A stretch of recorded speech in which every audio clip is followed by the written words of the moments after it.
When you're at the edge, there's a sense of possibility and a rush of excitement. There's a compulsion to go further and push beyond. At the edge, we discover, find solutions, know our strengths as individuals, and understand the power of working with others. We feel the urgency to make an impact that's vital to people, places, and the planet. The edge is a mindset and an advantage. It's a physical place too, and ours is on a rugged coastline, on the tip of an island, within a circle, beside a magnificent continent looking out to the world. It changes the way we see things, the way we think. Our edge drives our excellence in the health of the oceans, Indigenous knowledge, clean growth, and healthy communities. It's in the strength of our partnerships and within our community, rich with diverse perspectives. At the edge, students get hands-on and researchers get close up. Dynamic, research-inspired teaching and learning fuels personal growth and career success. Learning is personalized and our campus just the right size, big enough to make a difference and small enough to care. Exciting things happen at the edge. It's where we lead and inspire change. It propels us to what's next. Our edge is ever evolving and far-reaching, and it's here with us in every place, in every moment. When you get to the edge, you know it. And when you get to know the University of Victoria, you'll feel it. The edge is here. What's up, everyone, and thanks for tuning in to our Facebook Live session. I'm your host, Kevin, and today we're meeting students in the Faculty of Education. We're currently here in the first year anatomy lab. You can see some skeletons, some bones behind me. I'm going to meet the students in a little bit. We've got some teachers here. We've got some kinesiology students, some rec and health students. So if you have questions for anybody, please fire them through and ask throughout the entire hour. We do have a bit of a territory acknowledgement before we're going to get going, and then we'll meet our students.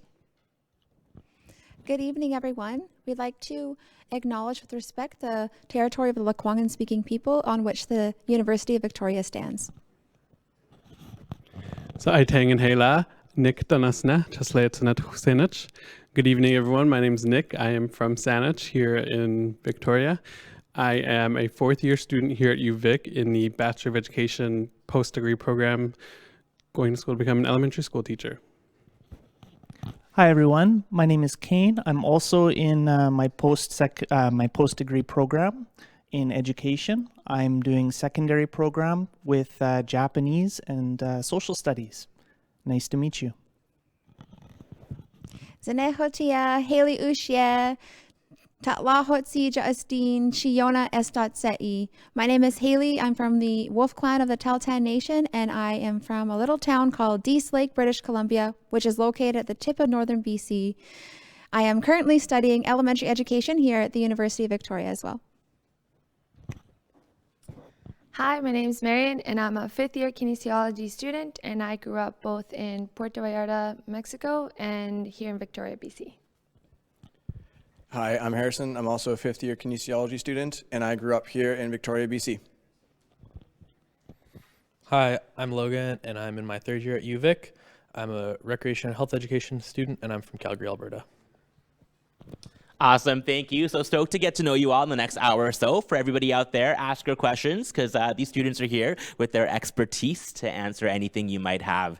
First and foremost, I want to get to know all of you a little bit, and I want to know, why did all of you choose UVic for your program? So we've got some people from BC already, which is great. We've got international students from Calgary. So why UVic? Why did you bring your studies to our school here? So we'll start with Logan.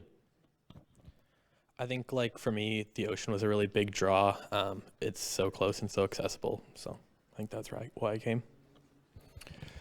I grew up here. It was easy to find an amazing program here, and I didn't really want to go anywhere else, really. For me, I lived in Victoria for quite a few years prior to starting here, but at the same time, UVic offered really good entrance scholarships, and so that's one of my biggest draws for coming to UVic. For me, I was drawn to the ocean and the moderate climate. I was also drawn to the education program itself because you were able to enter it without having a degree already. I also grew up here. I was drawn to the Indigenous Studies program as well as the Pacific and Asian Studies program, but it was just an easy school to get into as well. All right, so I joined UVic because I saw a poster ad for that they were still looking for people to join this language revitalization diploma program. And it was my native language, so I thought it was pretty cool that UVic offered this program for me, because before I didn't know anything in my language. So I quickly went to see if I can register and if I was approved to get in, and I did. And now I'm in the Bachelor of Education program. Beauty, some cool stories. So, of course, the weather seems like it was a big draw for all of you. So Victoria is actually the sunniest major city in BC, which is cool. So lots of sun, lots of good times. And I do like some of the stories about how you got involved in your studies as well. That was really great. So thank you. And I do want to get a little bit more into the specifics of why you decided to get into your specific program here at UVic. You could have picked anywhere, but why was your program calling you here at UVic? So maybe we'll start with Nick this time around. So I did the 2-year language revitalization diploma program. I didn't know what I wanted to do after that. But in that program, I did a 3-week practicum in our St. Jonathan Immersion School out in Brentwood Bay there. That's a local community. And seeing that teacher, my mentor teacher, really inspired me to become a teacher. So that's what made me want to join this Bachelor of Education program. Go for it. Yeah. Oh, yeah, sure. Originally, I entered UVic with Pacific and Asian Studies for my first degree because I had lived in Japan. So I graduated, I lived abroad, and I taught through my first degree at UVic. And then I came back for a second degree as a teacher because I had taught abroad. And I thought it was just the natural choice again. My family's from here, and I knew what they had to offer here at UVic. I think it's great. So I chose UVic because, like I said, they allowed you to enter without having a degree previously. I also really admire the hands-on approach that the Faculty of Education has. I chose to go into kinesiology because I was very interested in health and wellness, and as well as fitness. And when I first started UVic, I was actually in kind of the idea of doing biology and environmental studies or math, and then sciences was just a little bit too big of a program for me. And I really like that in kin, it's quite a small family that you get to spend time with and not that many students. I started out, I went to Camosun College first. I originally had the idea of going into biochemistry to eventually go to medical school. I found out when I was in biochemistry, it wasn't exactly what I thought it was going to be. I ended up transferring to UVic and hearing about the kinesiology program. Once I started taking the anatomy and physiology, I kind of fell in love with the program, and I knew that this is by far the place that I need to be. I think for me, like, I spent a couple years undeclared, and I finally found the recreation and health education program, and it was really like a great fit. I've always been active, and they offer that, and the school is such a great school to be in, especially the exercise and physical health education school. Awesome. Thanks, Logan. I've got a couple friends in the program as well, and some of your classes, they went and played tennis. So we'll talk a little bit about some of that stuff later. So you get to play tennis for school credit, which is great. And earlier, Harrison mentioned Camosun College, and for the folks out there, that's a local college here in Victoria. So he started there and then transferred over to UVic afterwards. So we've got a couple different programs here in our midst, and so I want to hear what the atmosphere is like in each of your programs. From what I understand, you move in cohorts, I think. Yeah, correct. So I want to hear a little bit about that. And then for you folks, because you both started off in sciences and then moved into kinesiology. So maybe we'll talk about how the atmosphere was and how you felt moving into kinesiology made. And then, of course, Logan, I want to hear about some of this tennis and soccer and basketball fun. Okay, but let's go over here first and tell me what the atmosphere is like in your program. Haley, we'll start with you. Oh, wow. Okay, so I did a year here at UVic before I entered into my professional program, and taking regular courses with people you don't know, sometimes hundreds of people, is interesting. You feel very disconnected sometimes. But going into the Faculty of Education, you're with the same 34 people every day, every day of your degree, except for going into third and fourth year, you start to get some electives and you disperse a little bit. But overall, you have the same people and you start to form a community and you start to have great friendships and deep and meaningful friendships and relationships. Thanks. Yeah. I would definitely second that. My first time when I went through my 4-year degree, you meet lots of people, but through the cohort system, you see the same people every day. So you definitely get to know people well, and it's great. So yeah, in my language revitalization diploma program, we had a cohort, which was 2 years with a group of us all together. And for my Bachelor of Education right now, we are in a cohort. There's about 23 of us right now, and we'll all be together until next December when we finish. It's actually, the Bachelor of Education post-degree program is split into 2 cohorts, and I'm in the second cohort, and I really enjoyed cohort 2. We all get along really well and work together and just really help each other out through this past semester. So, and it was our first semester together, so it was pretty cool getting to know this group. And they're all from all over Canada too, so it's pretty cool to work with them. Thank you. So thanks about the cohort. That sounds like you have a tight group of people that you get to know really well. So a unique thing to the program for teaching, which is nice. So sounds like you guys are having a good time, which is great. I'm going to switch over here now. Kinesiology, the atmosphere, what's that like? And then I also want you to describe a little bit like why maybe you switched out from the sciences into kinesiology, and maybe describe a bit of the differences there.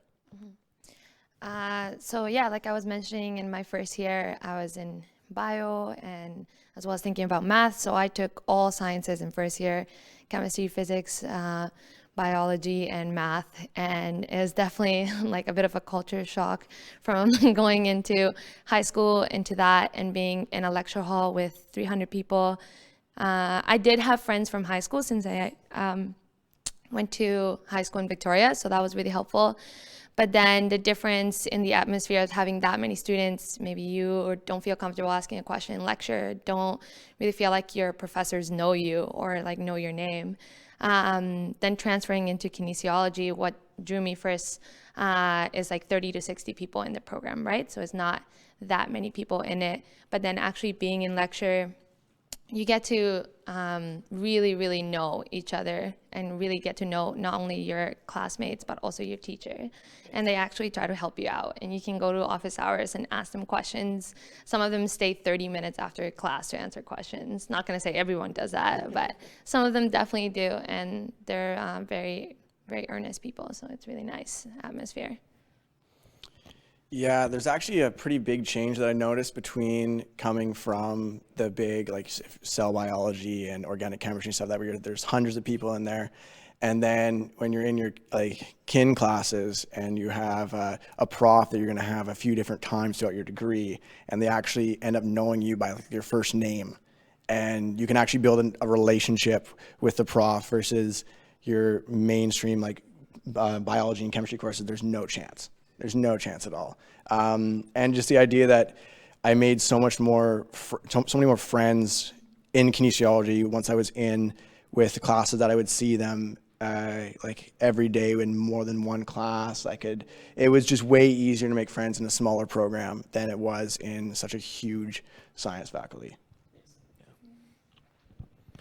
I think like, especially in recreation and health education, like it almost feels like a cohort. We only have we accept 30 to 60 every year, and it's really great to go to classes with the same people every day, and you make really great friends in the first week because you see them every day and you learn so much about them. I think it's really interesting for sure. I don't know. Right on, I love it. And so we did talk a lot about professors as well, and we're going to talk a little bit about profs later in the different departments. But it sounds like you enjoy your profs. Yeah, okay, that's a good sign. So we'll talk about that later on as well. And interesting to hear about the Rec and Health program, 30 to 60. So small class sizes, small groups seems like a winner for all of you, which is great. All right. There are tons of universities all over Canada that offer similar programs. Why should students out there choose UVic for specific programs? So maybe we'll go to Kane on this one. Why should they come to UVic? Because you've traveled quite a bit. You've been to some cities and some countries, and so you settled here at UVic. So maybe can you describe why you were drawn back to our community here? Well, again, for me, it was a no-brainer to come back to UVic because this is where my home is, and it always will be my home. But as far as for all of you out there, why would you come to UVic? I would say my teachers, the relationships with the people here, and also the beautiful weather. I mean, it's a really great place to be and to live. You wouldn't have weather like this in another place like Toronto or Montreal, would you? Middle of winter, but the sun is shining. Awesome, thank you. Yes, we are pretty lucky with the weather here. And for Harrison, I'm going to go to you. So kinesiology is offered at multiple universities across Canada. Why did you decide to stay in your hometown of Victoria and take the programs here as opposed to going somewhere else?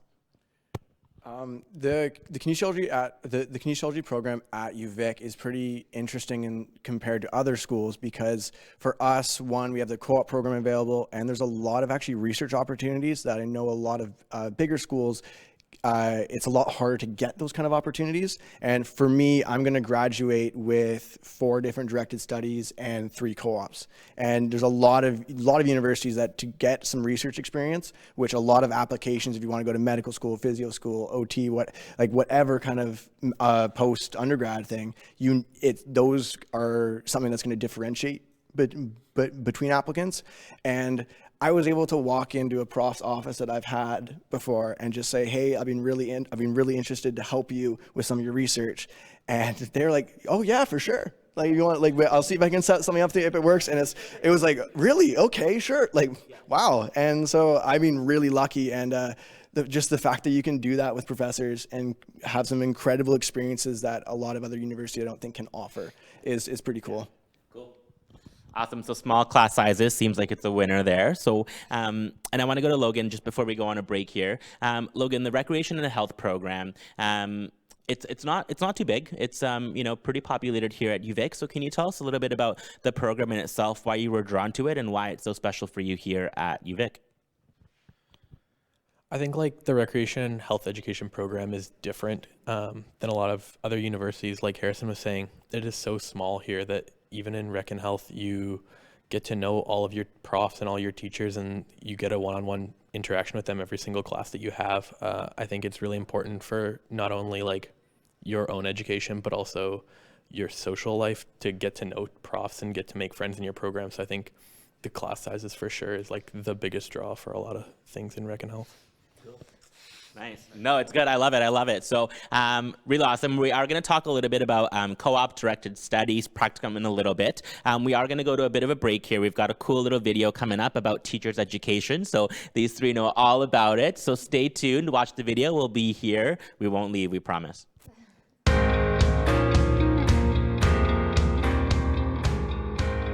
This department is all about teaching us what we need to know in order to effectively teach our students. So they teach us things about the curriculum, what is required of us as teachers, and then also the best ways to do that in order to make sure that learning is personalized and effective for all the students that will be in our classroom, regardless of how they learn and what they want to learn. I think because UVic is such an inclusive, warm environment, and because of our small classes, we were able to build such a close, trusting relationship with a lot of our professors. It really has helped me grow in confidence and grow in my belief in myself and my abilities in being a teacher. I think growing up, you have those certain teachers that stick out in your mind, and I really hope to be one of those teachers that sticks out, either for exposing them to something they never experienced before, giving them opportunities. I really want children to believe in themselves. I think if you know how to problem solve and believe in yourself, that really you can tackle any problem in life. So I want to give students the opportunity to see the best version of themselves. I am a person who focuses a lot on arts integration and how it can be used in the regular classrooms. So basically a whole lot of teacher training on not fearing the arts and incorporating it more in their classrooms. And the idea being that, there is not just one way of learning and knowing, and art is definitely one of the ways that can be used a lot more than it is. In the education program, you're immediately put into a cohort. I have developed friendships in this program that are lifelong. We spend more than enough time with each other, both in the classroom, in the schools that we're teaching, and also just in our personal lives. We rely on one another, we lean on one another for support. It's like a family for sure.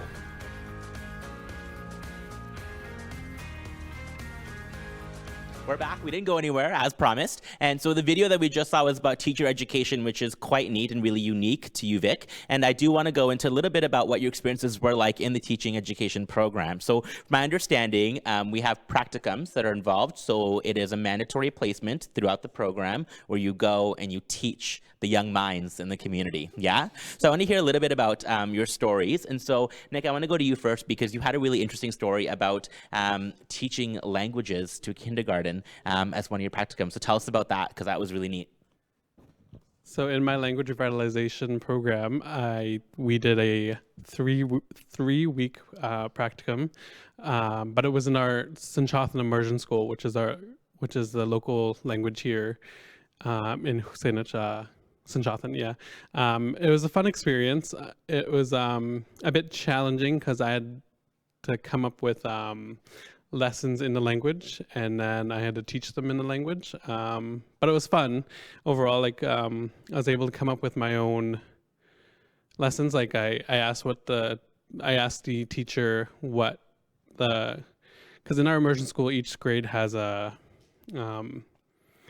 what's it called? Sight words they have to know by the end of the school year. So I asked the kindergarten teacher if I can get those words so I can incorporate them in lessons. And that was a pretty fun experience. And it was a bit challenging at times, but I'm glad we also had a practicum prep course. Before we went out and did the practicum.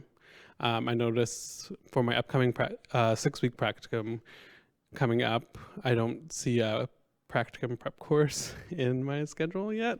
So I'm a bit nervous about that. And it'll be a bit different. I'm excited for that because it will be a bit different because the 6-week one coming up won't be in my native language. So it will be in a public school.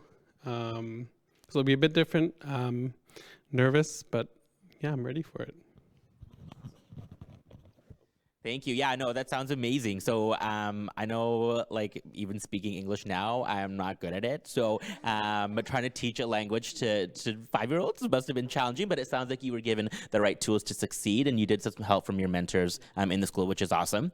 Haley, I want to come to you as well about your experience in your practicum. Can you just give me maybe one of the best ones that you've had and why it was so fulfilling for yourself? And if we can talk a little bit about how that really benefited your overall degree. Oh, wow. All right.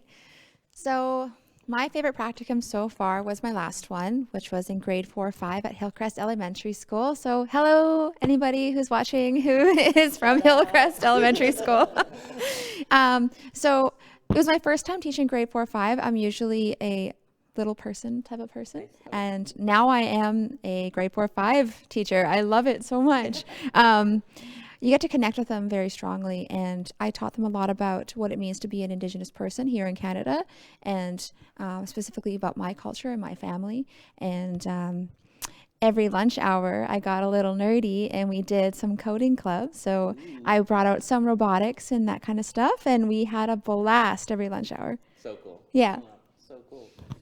Nice, you're a woman of all trades. So coding, teaching, so I like that. But I do like how this practicum really developed your understanding and really changed your perspective on teaching from something that your mind was set on to going to grade 4 or 5. That's a big jump. So that's really cool. So I'm really happy to hear that that was brought to you and that you got to experience that. And so Kane, I want to go over to you now because you've traveled to quite a few countries and you've taught in quite a few countries as well. And so can you tell me how the teaching in these countries really developed your passion for coming back to UVic and getting an education degree?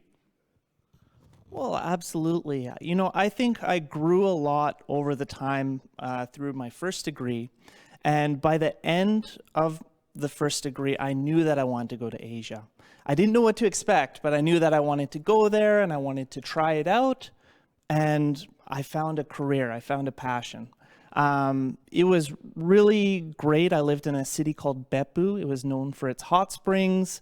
I went there and I taught at 2 academic high schools and 1 school for students with special needs. And I really built a passion about that. So I brought that passion back to Canada and I used that to eventually, you know, right now is a great time for education. This program, the post-degree program that I'm in, is a little bit over a year. So I took my previous degree and then 1 year later, now I have a bachelor's of education. I was actually able to utilize some of that into this. I really like about the practicum program here that it's actually in stages. So for the first term, we had a kind of preparatory course. Every Wednesday, we did 1 day in the schools. And then for the second one, we had a 6-week program. I went and I taught Indigenous Studies as well as a split Japanese 11 and 12 class. So I'm teaching Japanese there through my experience living in Japan. And then for the final practicum, it was a 9-week practicum. And by the end of it, we were doing 3 out of 4 classes of the day. So that was really great because I taught Social Studies 10. And I incorporated elements through my Indigenous Studies degree. And then I taught a Japanese 11 and 12 split class. And then finally, I had a chance to teach law. I mean, what's, yeah, oh yeah, Law 12, I got that. Yeah, so I think that these experiences which we develop, I mean, really, I think these programs are adaptive and they grow with us depending on the direction which we want to go. We're really the ones steering the ship. Yeah. Super cool. So it sounds like you are totally submerged in your degree. So really hands-on learning from all of you, which is what I'm getting. And where was it? Bibu? Biba? Beppu. Beppu, okay. Butchered that, but Beppu. So teaching and then going to the hot springs, that doesn't sound bad at all. So it sounds like you guys had a really interesting experience for all of you, so thank you. We're going to flip over to co-op. Before we get there, I know there's lots of viewers out there, so if you guys have questions, please ask because these guys are here to field your answers or your questions. So go ahead and type away because we know you're there. So we are going to go into co-op now, and so cooperative education is different because it is not mandatory for the kinesiology or the rec and health fields. For mine, it is. Okay, all right. So talk a little bit about that. And co-op is a paid work term that you get to take some time off for school on your own time. So I want to talk a little bit about your co-op, Marion, because you got to go to France, from what I understand. So you got to go international, which is really cool. So you can tell me a little bit about your international experience and why France, of all places in the world? Well, like I said at the start, I grew up in Puerto Vallarta, so Spanish is my first language. So I really wanted to do something related to French language because I wanted to develop my French language skills. And little did I know there was a co-op posted on Learning in Motion, which is where we check where all the co-ops are for an internship in France. And it was a research internship, which is also what I'm interested in. I really like research and it's what I want to do afterwards. And so my research internship in France was on studying the rehabilitation for lower limb amputees. And it's it was way out of my comfort zone, since that's not anything related to the research I do right now or I did before. But it was definitely really interesting to go to another country. It was funded through, rather than like getting paid through it, you had to like apply for an award. So it was also a really great experience to go through the process of applying for a research grant and writing like a report for your research. But going to France itself was also wicked. We were pretty, I went with another girl in kinesiology. We were pretty north of France, close to Belgium, and our supervisors were very, very chill. They let us like, oh, you want to go to Belgium on the weekend? You want to go to Paris on the weekend? So that was awesome. And the experience itself, doing research itself, was also really good, or it was great. We got to design our own research project, interact with other PhD students, master students, and like look at go to seminars and learn new things, and actually writing and data analysis, and got some traveling in at the end, which was also awesome, and got to see a lot of countries. Cool. Yeah. Awesome, thank you. So we're going to get a little bit more into the research later, because it does sound really interesting for what you did, but that doesn't sound like a bad placement at all. Going to France and a weekend getaway to Belgium, so not a big deal. So, and now, Harrison, I want to go over to you, because from my understanding, you've done a kinesiology placement, a co-op, but you had essentially kind of your own clients. You took charge on some of their rulings. We'll talk a little bit about that. I know you want to talk about what you did, so I want to hear how it went. Yeah. Yeah, no, I was lucky. I got 2 clinical placements throughout my degree. My most recent one I did this summer at a Rebalance MD in Victoria. I was working as a kinesiologist of one of 5 kinesiologists in the clinic. A bulk of my day I spent with the post-operative rehabilitation program, working with knee and hip replacement patients who have just gotten surgery. Some of them, like our knee patients, are a week out of surgery, and we're already starting rehab with them. And it was really cool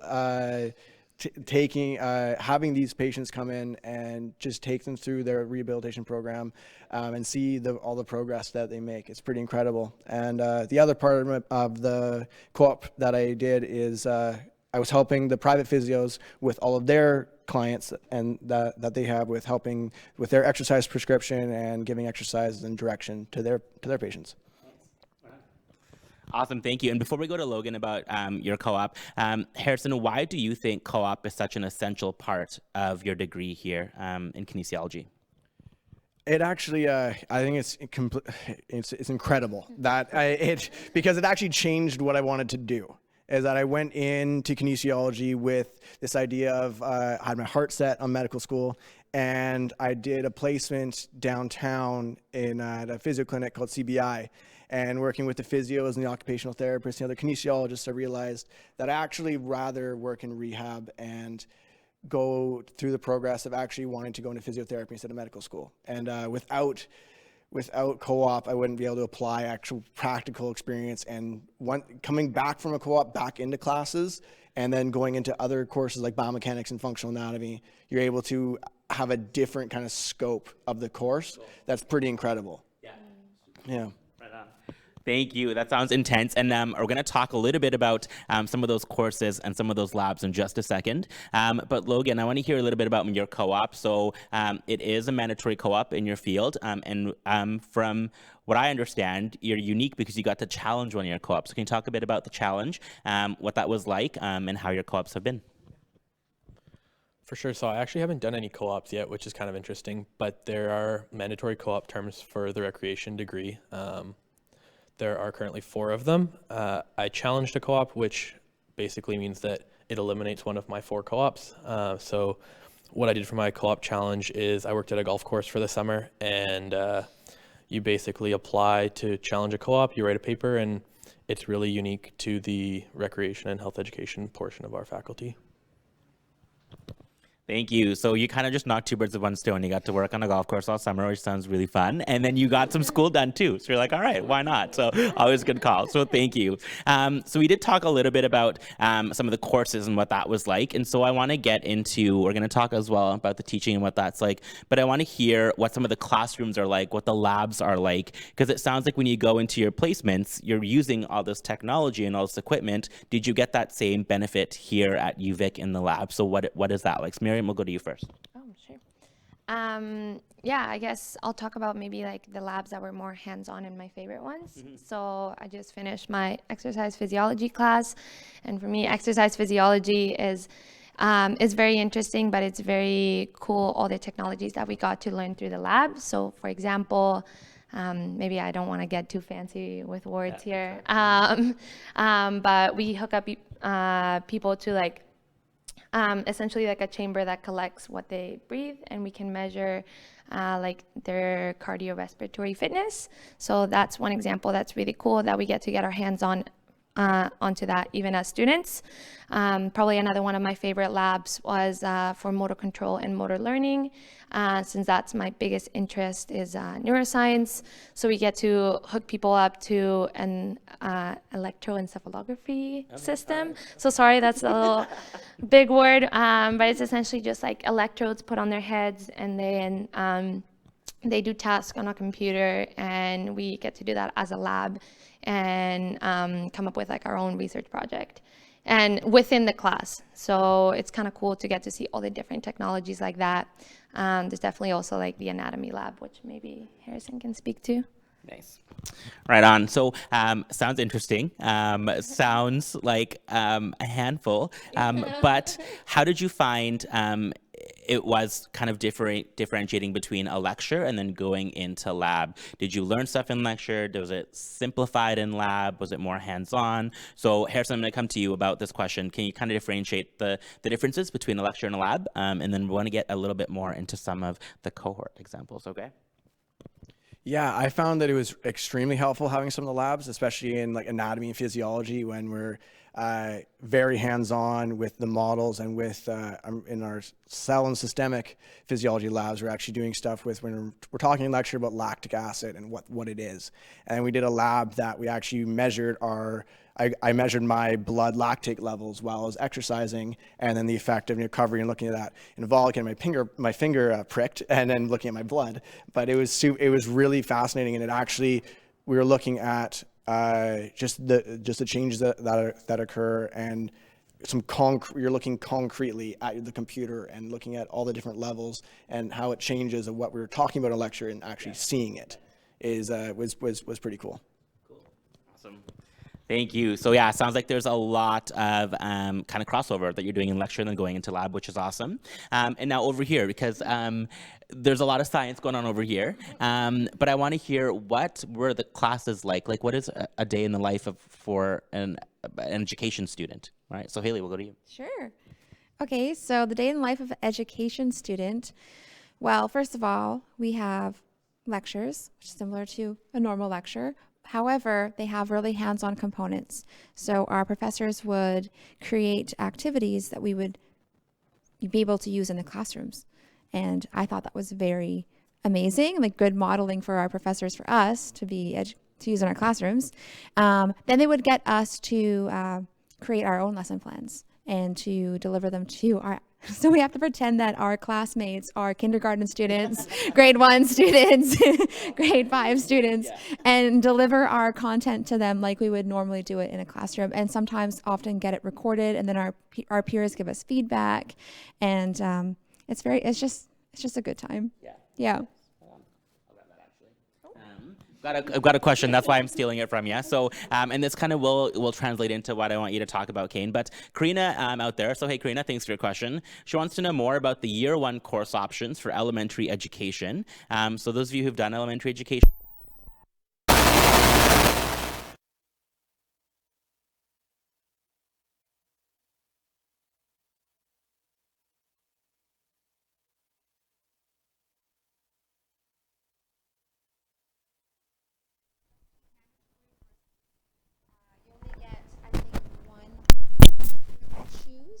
between art and drama or music.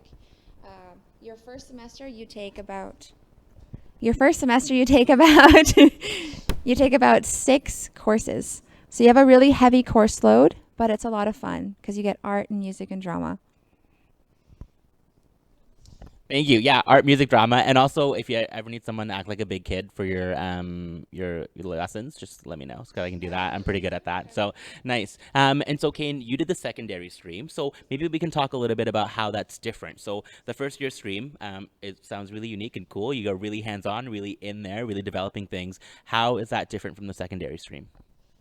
Absolutely. So in the case of the secondary program, it's a post-degree program, so it's just 1 year, and we did all of our stuff all in one go. Of course, we're not teaching for younger kids, so we have 2 general courses, and our methodology courses, and then we have the classes which we have all together. So classes that we had all together were classes such as adolescent psychology, one class called multiliteracies, which is all about using different types of media and putting everything together. And then we also had some classes where we broke off into our different subject areas. Those are our methodology courses.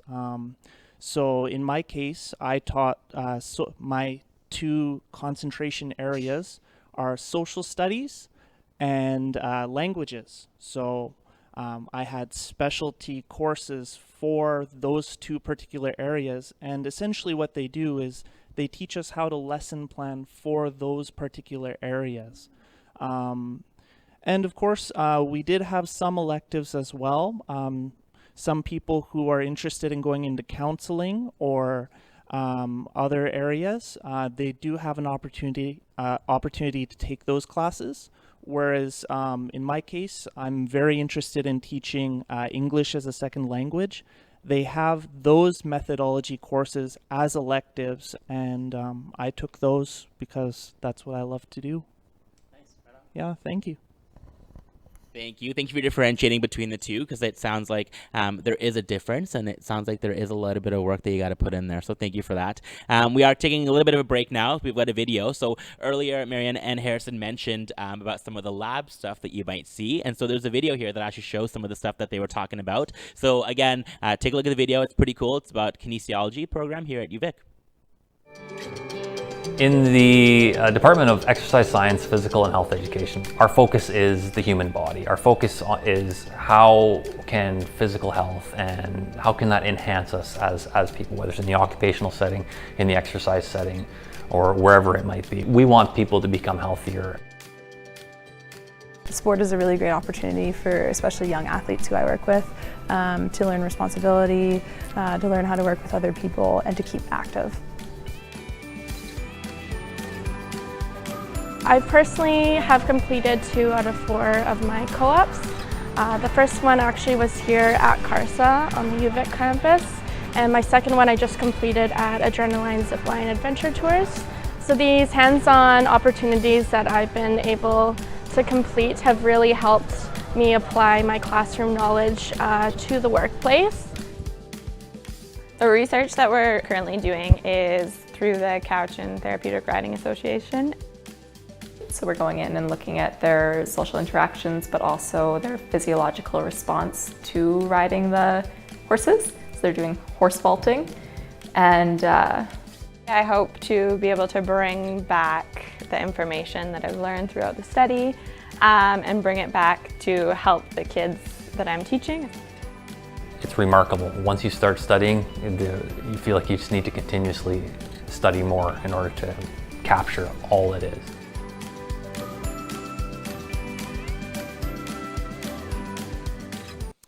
Welcome back. So the video there was talking about kinesiology as well as our recreation and health program here at UVic. And I'll talk a little bit more about the rec and health program here. Logan's going to take it on. And Logan, I want to hear rec and health. Can you tell us what it is and what are your classes like? What are your labs like? Do you even have labs? So can you tell us a little bit about maybe what your course structure looks like in your program? Yeah, definitely. So I have a lot of friends that like to tease and make fun. They're like, you have indoor and outdoor gym. And I'm like, it's a lot more than that. I think like recreation and health education is the study of leisure and recreation. So if you think about a recreation facility, like you learn a lot about that and how those systems function, and you learn a lot about outdoor recreation, indoor recreation. It's a lot of learning about the process behind movement and like behind organizations that provide such things that you would be moving and running around in. Thank you. Yeah, I know you nailed it. I was like, whoa, that was not even rehearsed. So yeah, you know what you're doing, which is great. Maybe it was, I don't know. And so Logan, just again, I want to get into a little bit more about what the classes are like. So what is a typical class, and what's a lab? Do you have labs? Yeah, for sure. So I mean, like, we do take some of the same classes that Kines students would take. So you take EPHE 141. EPHE is exercise and physical health education. You take 141, which is human anatomy. It's a really fun class. That does have a lab. A lot of our classes tend to not have as many lab sections. It's a lot of sitting in class and learning about stuff. There's a lot of experiential learning too. I had an outdoor recreation class, and we went outside almost every Wednesday and did some pretty cool stuff, climbed up like nearby mountains and that kind of stuff. So it's a lot of experiential learning that supplements the class material, which is really great and really furthers the learning that you get in class. So awesome. Thank you. Appreciate that. And for you folks, we know you're still there, so if you have questions, keep feeding them through. We are at about 50 more minutes, so if you have anything, just shoot them out and we'll answer them as best as we can.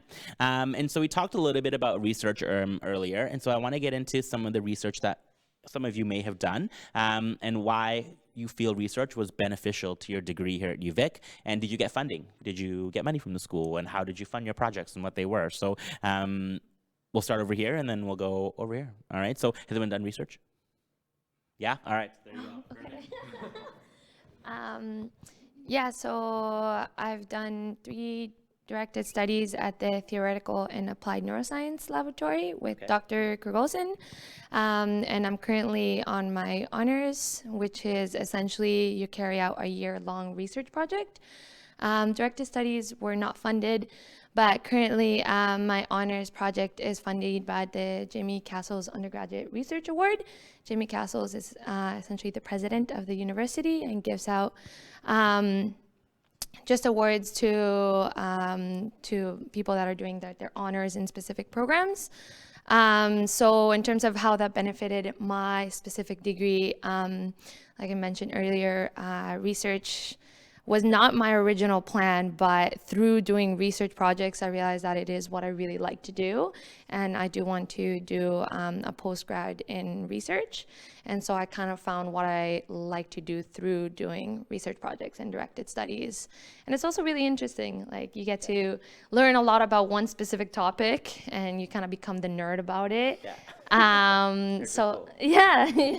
So currently my project is working under another master's student, and it's on response inhibition, which is a component of impulsivity and can translate into helping people with, say, ADHD or trying to understand different behaviors a little bit more and looking at the neural components of those behaviors. So it's really interesting, and I guess research has really furthered my understanding. Kudos also with what Harrison said, that going after like doing a co-op on research, then I went into my functional anatomy class and I'm like, okay, yeah, a lot of these things make a lot of sense from a research sense. Yeah. Cool. Awesome, thank you. And just to highlight, the research that you're doing is undergraduate research, which is one of the cool things and a special part of UVic, that you can be involved in research as early as your second year and just really get in there and start working on passion, which is what you're doing, which is great. And now over here, so is there research involved in your facility, like in your degrees? You think? I would say so. I mean, like, because Nick, you were telling me earlier about languages, and so you would have to have done quite a bit of work extensively prior to teaching that. So how do you think that research has benefited your overall degree, and how do you think it's played into giving you more prep, I guess, essentially? I don't know if it would really qualify as research just because my language revitalization diploma program, that's what it was all about, is learning my language. So all of, again, we had to take some academic classes, but we had a good chunk of it was more language-based and land-based. Like we went on land and learned like the history of place names out in different places here in Victoria and our local Indigenous communities around here. But yeah, learning the language was challenging just because we, for our Sanchatan language, we have 38 letters in our alphabet and they all have different sounds. And yeah, it could be challenging for most people to say the sounds or pronounce the letter or some words. I know I'm still learning a lot. But yeah, I don't know what else to say about that. Yeah, go for it. Absolutely, Haley. So I haven't really been given any opportunities within my faculty to do research. However, the skills that the Faculty of Education has equipped me with has allowed me to be a research assistant on a curriculum project, which we are working on right now. It's the TEL-10 language curriculum project from kindergarten to grade 8 for School District 87, which is my school district of where I come from. And it's a language curriculum which is for the language teachers up north. Yeah. And so basically what I am is a teacher hive, the teacher brain that helps develop lesson plans and unit plans and assessment plans. Cool. Mm-hmm. Thank you. And I don't think, I didn't really realize how much work is put into it until I started sitting and talking to you folks here about how much prep you're putting in to all these lesson plans and the work that you're putting in the classroom to get into the other classrooms to teach. So really, really important. And so thank you for sharing, because I think that's kind of hindered. People don't really see that, and you're really learning about that, which is great. So thank you. And you called it Teacher Hive? The Teacher Hive. Okay. All right. Cool. It's a new word for me here. We got a question for Annabelle here, and she wants to know, for teacher education, do you have to do a PDP after you finish a Bachelor's of Education degree? That's for you guys here. Yeah? All right. So if you can describe and just tell us what a PDP is and how you went about getting that. Okay, well, there's a few different options. One option would be to do the 4-year education program. And another option is if you've already completed a degree. So let's say you've already completed a degree, such as myself. I did my first degree in Pacific and Asian Studies with a minor in Indigenous Studies. I went abroad for a while and I came back and I decided that I wanted to use the knowledge which I gained in order to teach in the public schools here. So in that case, that's when the PDPP, or the post-degree, post-degree professional program, that's when that becomes very useful, because I can use my knowledge that I gained before with my first degree and do a shorter course, essentially. It's a diploma program. But there is an opportunity for people to upgrade it. That's what I did this last summer. You take 1 extra semester or 1 extra term in the summer, and you do some extra courses, and then you can actually upgrade the diploma to have a second bachelor's. So I can say that since I just finished, I can say that I now have 2 bachelor's degrees. Yeah. Yeah, so it's a good way, kind of 2 birds with 1 stone sort of situation. Nice, right on. Well, thank you. I think it did. Annabelle, if it didn't, please ask more and we can help clarify for you, okay? But I understood, so if you didn't, please just let me know, so that'd be great. We're gonna get a little bit into more of professors now, and so I think everybody thinks of professors as, oh my god, it's my prof, like what do I do? But from the sounds of it, you all have built really meaningful connections with a lot of your professors, and so I'm gonna come over here first to the teaching program. Why do you think professors in the teaching program are so hands-on, and what do you like about your profs and the fact that they're always there for you? So can you tell me a little bit about maybe your first initial reactions of what the profs would be like to what they are now? Do you want to go first? Sure. So yeah, I was a bit nervous coming into this Bachelor of Education program because in the language program it was all our language, we had language instructors, and we had an elder who came in and taught us the language. So I wasn't too sure what to expect from these instructors or professors I have this past semester. But they've been really great. They've been supportive because a couple or a few of them have worked in elementary schools before, so they definitely gave us good advice. And yeah, I know some of them did mention too that they didn't kind of did want to build that like really close personal connection with the student, just in case there was like conflict with like assignments or anything, or anything like that. So but other than that, there's a good few who I had good connections with and who really like had questions about the language revitalization work I've done. And I know I struggled a bit academically.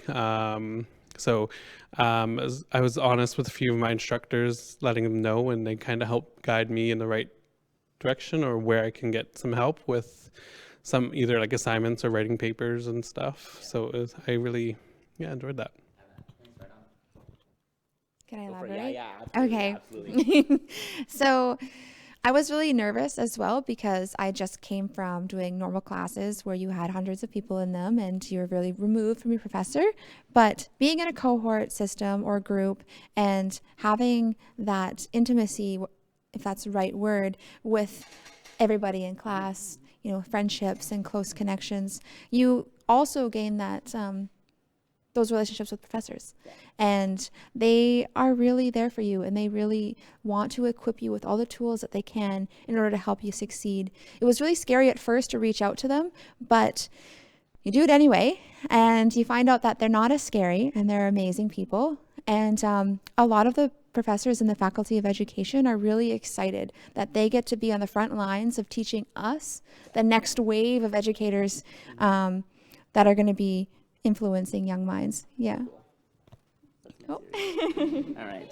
Thank you. That was awesome. I think Siri went a little crazy there. But that's really nice. The passion that you're getting from your professors is awesome, because I think, as you mentioned, that passion is being delivered from them onto you, and then from you onto, who knows, like the new generation of teachers coming in, right? So thank you. That sounds like you have a really close connection with your professors, which is exciting to hear. And I want to go to you, Harrison, before we finish off here. But you did directed studies, and so how do you think relationship with professors in your directed studies is going to ultimately help you down the road?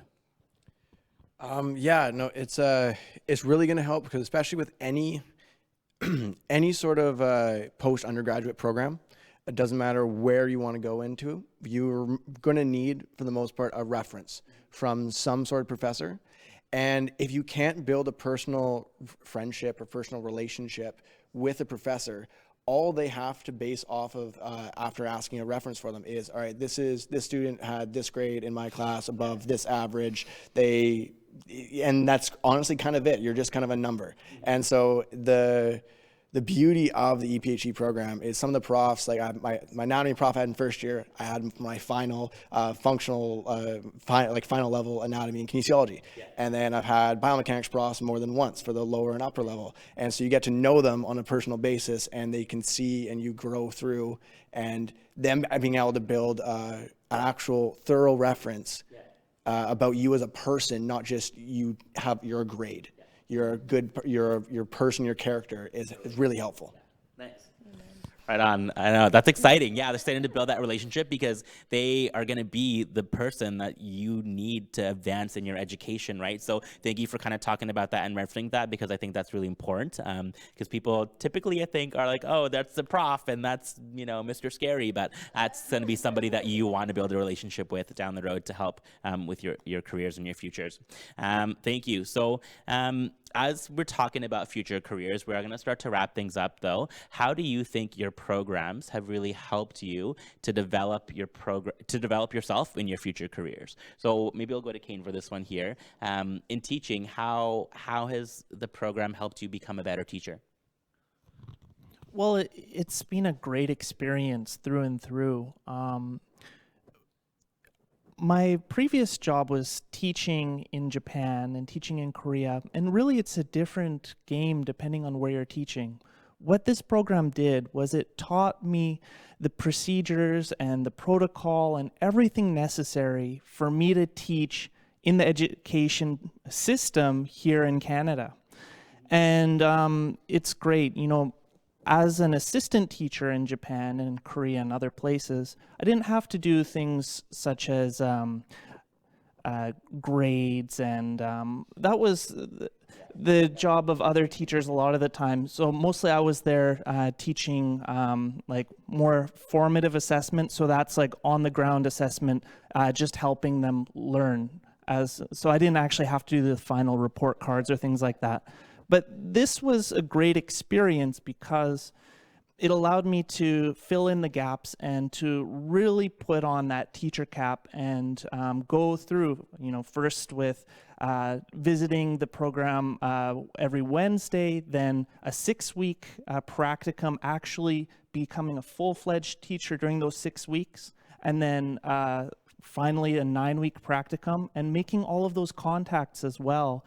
And I had many opportunities to talk with my mentor teachers who I was paired with, and those people, they were really role models for me, and they taught me all those little things that you can't learn just through a lecture. Some things you have to learn by being there in the moment with them and seeing the kind of magic that teachers have. And I would say that about my own profs as well. One thing I can say about the professors in the education program here is that we're learning two things really, because they're teaching about teaching. So on one hand, we're learning the things that they're teaching about, but then how effective are they at teaching? We have a lot of great teachers, and those teachers are showing us how to teach effectively. And that's the best thing about it. Awesome. Thank you. I really appreciate that. So you guys have some really funky terms for brains, because I heard teacher hive, I heard teacher cap. So all this teacher knowledge up in there. So and Logan, before we end off, I want to go to you. In terms of your future career options, what is in store, and how do you think the program has helped you prepare for that next step that you're going to be taking? Yeah, I think with the recreation health education program, I'm just kind of getting started, and I can already see like so many doors opening up, options to go. You can go into things that a kinesiologist would go into. You could work in a therapy center. You do a lot of really crazy things. I think every possibility you get is really amazing. And I think like for me, it's really opened up my mind to things I never thought I'd want to do, like work with kids I never thought I'd want to, but now I look at it and I'm like, that would be so much fun. Yeah.